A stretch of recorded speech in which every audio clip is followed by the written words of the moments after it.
point in all of this is understand your motivations by understanding your intentions and allow for those things to change and grow as you do.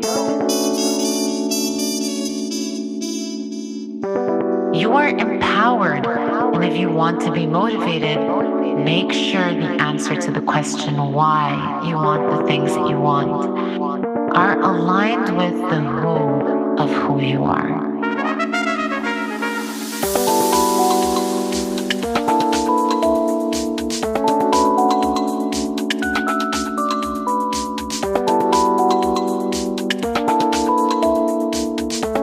I'd like to ask you something.